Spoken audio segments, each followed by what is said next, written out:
One thing that struck me reading the news stories about that deal that the Solomons was signing with China is there was, maybe it was an Australian media, I forget what media it was, that was reporting that as Sogavare was talking to Parliament and defending this deal that he was making with China, Parliament was being guarded by Australian and New Zealand peacekeepers. Right. So actually, so those are two different. You're right, but sort of. So what happened was at the original parliamentary demonstration in November of last year, it was the opening of Parliament. There were demonstrations against Sogavare and the corruption and the pro-PRC policies. The demonstrators were peaceful, but then the police fired tear gas into the crowd.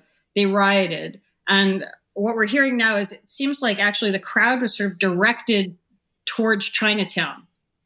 And there was the footage that we've all seen of most of Chinatown, except for, I think, one building that had Taiwanese flags, getting burnt down and looted. Because then you get this, there's a lot of youth unemployment. And so there was a lot of opportunistic looting at that time.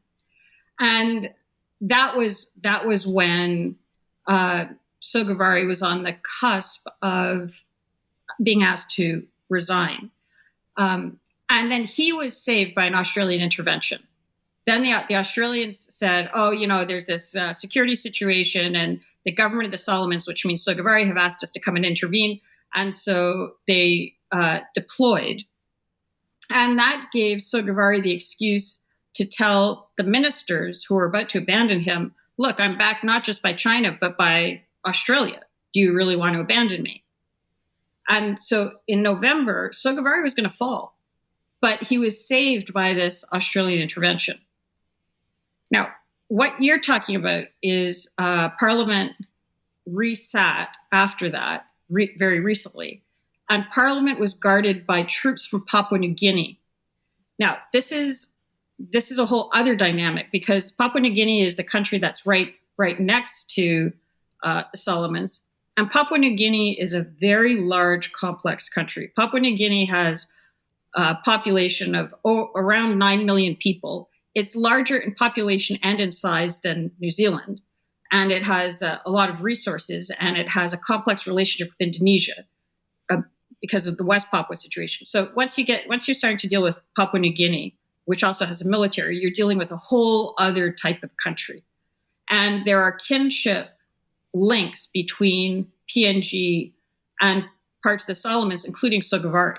So those PNG troops that came in linked to this parliamentary thing are considered by many in the country as being heavies with links to Sogavare, who could be used almost as shock troops if you get into a civil war type situation. So it was bad, as you're describing, but it was actually even worse than you might think it is. So do you think that, now that China might essentially have a military base on the doorstep of Australia and New Zealand, do you think the West is kind of realizing this is something we should be paying attention to? Yes, the level of interest has skyrocketed. And of course, there will be pushback to say, there's, in fact, Sogavare said, it won't be a military base or whatever. But you need to remember the CCP civil military fusion construct, which is that it may or may not be an overt base, although we've now had another document leak, again, just a few days ago, which came out, which was from 2020, which was between a Chinese state-owned enterprise construction firm, which talked about bidding for building a base. I mean, the words military were in there, and they, it's one part it was crossed out, but another you can still see it.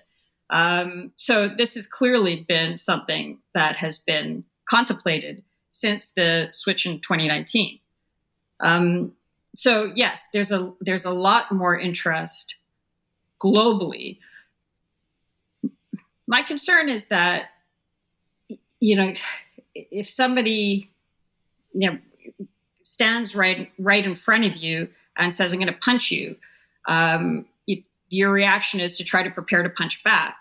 But that's actually not helpful for the people of the Solomons or really the best way of getting out of this.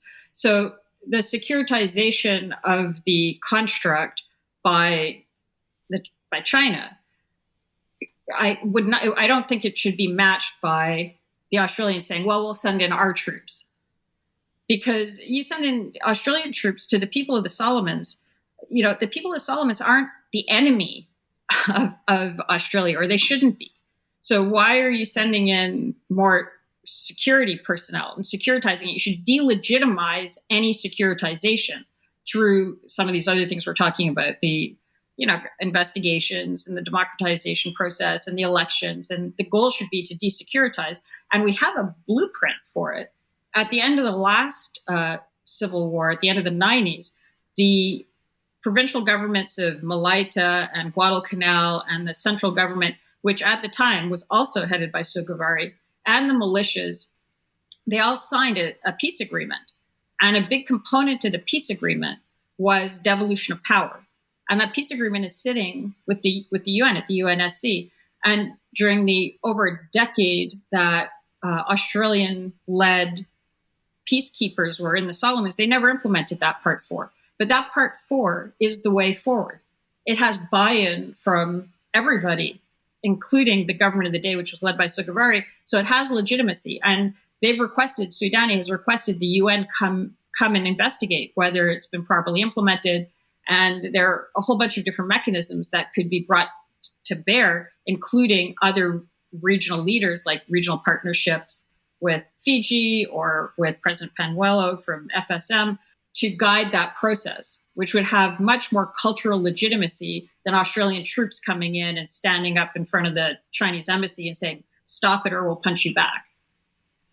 Well, I almost wonder, with this security pact, is it too late? Because part of the agreement is that, China has to defend Chinese citizens operating in the Solomon Islands, and China has been building up a huge amount of infrastructure. Chinese companies are very active there, taking jobs from local people. Wouldn't any kind of threat to their interest there under the security agreement give the Chinese Communist Party, legal grounds for pushing back, putting its own troops there? Under the agreement, and if the final agreement looks like the draft agreement, because we haven't actually seen the final agreement, which was initialed but not yet officially signed, the request has to come from the government of the Solomon Islands. So you change the government of the Solomon Islands, it's not an issue. If you change to a different central, if there's an election and Sugavari loses and the people who come in have no interest in the security deal, first of all, they won't trigger it. Second of all, they can abrogate it. Third of all, they can categorically flip back to Taiwan, and it's a moot issue. Now, they flip back to Taiwan, they're going to need some backing on it. As mentioned before, you'll need to put in a bunch of things in place to protect them, because this is a huge slap in the face to Xi Jinping. But this is it. This is what happens at the front line, right? This is like Galwan in India.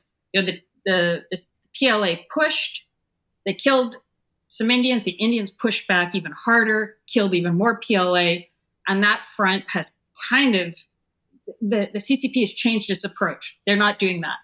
So this is China going, oh yeah, what are you going to do about it? And now we need to help the people of the Solomons show what they're going to do about it.